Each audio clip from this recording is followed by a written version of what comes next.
Good morning. So in this video, I want to talk about the narcissistic trap of self-development. I know other people have made videos on this. I don't know if they're any good. I haven't watched them. I'm going to try and answer it in 15 minutes. For some background, I'm Ash. I make videos on psychoanalysis on TikTok, mainly on relationships. I'm an amateur, so my explanations are funny in the sense that I don't quite know what I'm talking about. I think they make sense in the end. So if we start with the primary definition of narcissism, not like how we view it now, but in its basics, which is that narcissism is all libido, or aka energy, directed towards oneself. So everyone's inherently narcissistic, even when you wake up in the morning to decide what clothes to wear. You spend 10 minutes, that's narcissistic. That's fine. There's nothing wrong with it.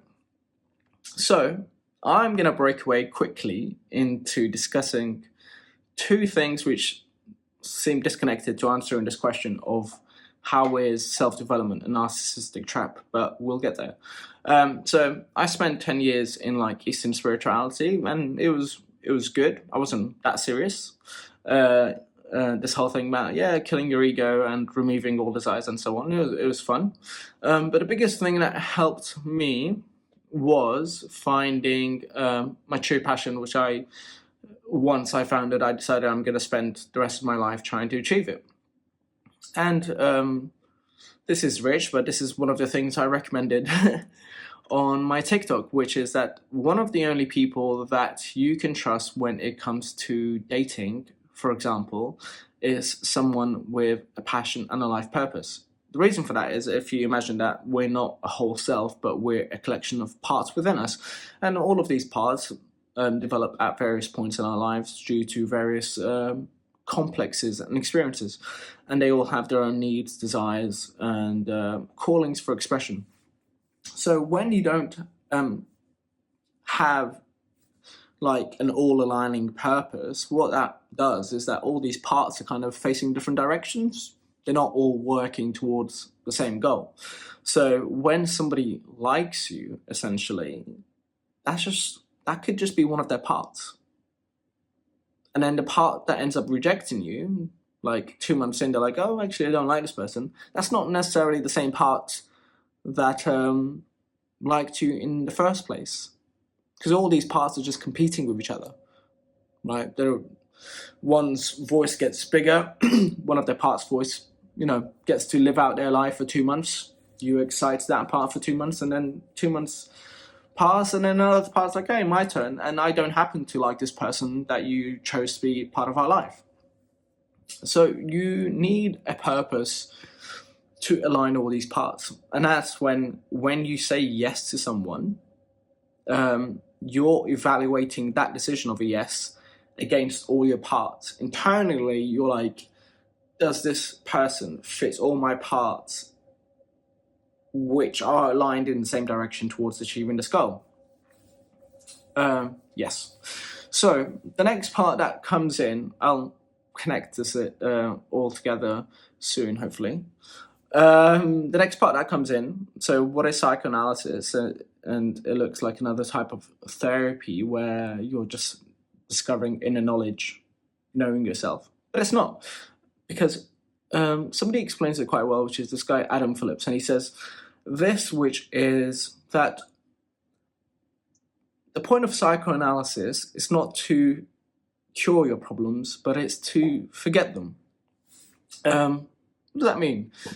So the thing is that the needle drop in psychoanalysis after like however many years of sessions you do is you get to a point where the question of like, am I doing okay? Am I doing better? Am I suffering?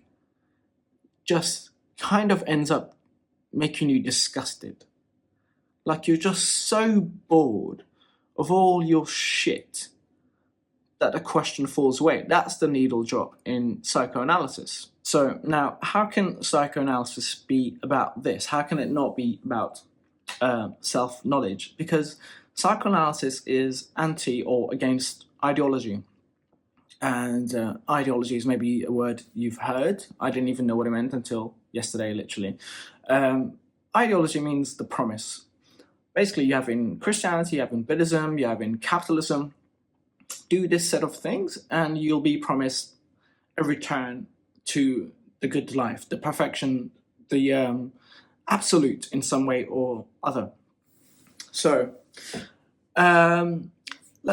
you can keep in mind the Garden of Eden story. Basically, I don't even know what the Garden of Eden story is. I think it's like you get kicked out of paradise and then you're born into duality of good and evil. Keep that in mind. And so there was a guy called Jacques Lacan who explains what we go through when we grow up, basically, or when we're born, which is that as soon as you come out of the womb, essentially, what you experience in your first year of life is this paradise where you don't have the difference between you and I. There is no separation between the baby and the parents. It's all just one encompassing experience. And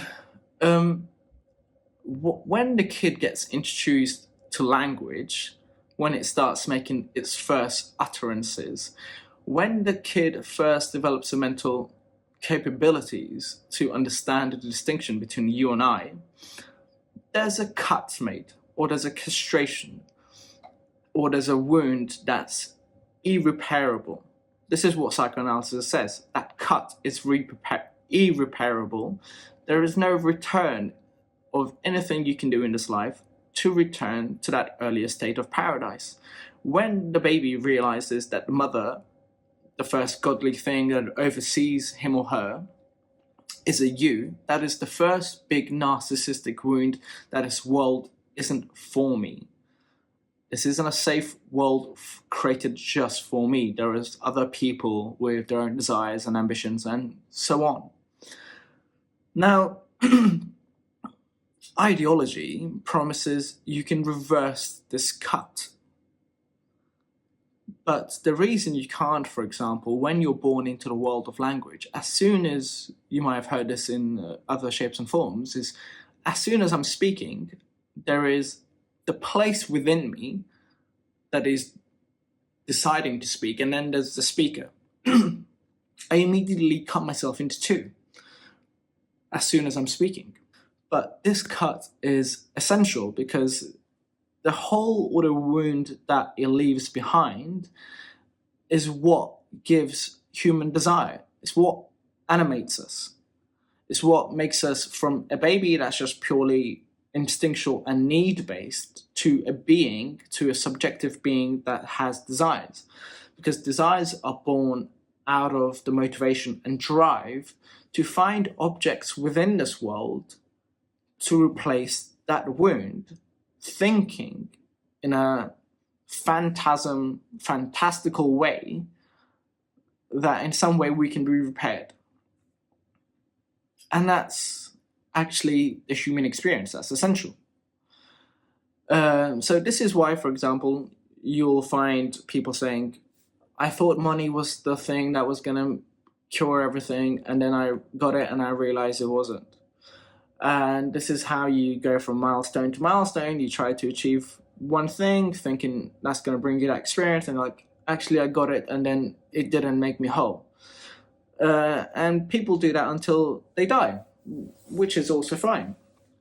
And this is kind of I don't like it in like Eastern spirituality, like remove yourself of all desires. They're a very nihilistic approach towards the human experience. They've realized this. They're just like, negate the body, don't care about your body, go into the mountains and meditate in the ice cold and have your limbs falling off, because none of this matters.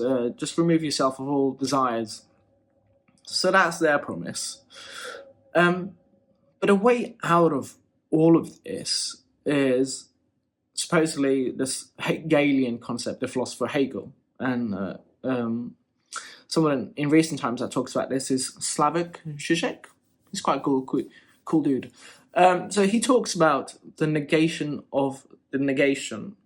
So he refers to himself as a Christian atheist, which by partially what he means by that is essentially he thinks the story as it's told is that it's not that just Christ died on the cross, but God died. And so that's a negation. the dying is the first negation, but the second negation you can make in your head is that God died, and that's a good thing. Because being left totally on my own in this world, that's not something I should fear, but something I should celebrate, because that gives me my subjectivity. That's what actually brings me my liberty to be able to choose anything in this life for myself. And the negation of the negation can also be found in the example of like Malcolm X, which is that he changes his name to Malcolm X, X standing for like the names that the slaves didn't have, right? What he's doing is that instead of proposing that there's an earlier magical time to return to in how people are treated, he celebrates the wound and adopts it. And from this position, he moves forward. So the negation of the negation means instead of making that absolute transcendental state as the primary goal of life, what becomes your kind of new God is the celebration of that lack. A celebration of life where what you enjoy is that you constantly fail to understand, you constantly just cannot make yourself into a state of perfect enjoyment of life. And okay, answering this question back to how it relates to the narcissistic trap of self-development is that the negation of the negation of accepting the slack makes that pin drop where you realize there's nothing I can do to better myself to achieve this fantasy in my head. So that means one of the only ways I can actually find a way to enjoy this life and make it however I want it to be is to sort of forget myself and dedicate myself to a cause, to a passion. And in that moment, when I've forgotten myself, I am out of the system that pushes me between, oh, you're doing better now and you're doing worse now and you need to meditate now. And you instead change the question. Since anything goes because there is no paradise, I have just simply changed the question from should I dedicate my life to this thing where I'm trying to better myself to what can I do that will help the world the most? And the reason that the negation of the negation or this acceptance of this fundamental lack helps you to focus on something outside of yourself is because unnecessary energies within you just melt away.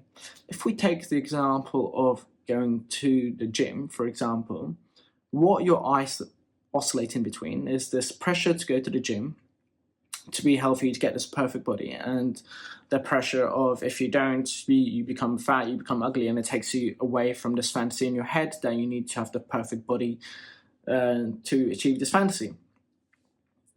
Because you're not oscillating between these two, and you realize that you can just celebrate your freedom of your desire as you wish, going to the gym just becomes a matter of this seems like a fun thing to do, so I'm gonna do it.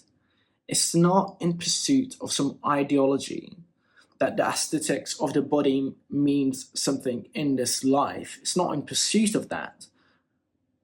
It's just the pure desire of this seems like a fun thing to do, and I will do it. So in essence, there is no narcissistic callback, essentially, which is when I go to the gym, I'm not deciding to direct energy within me to try and discuss with myself what this means for me if I go to the gym.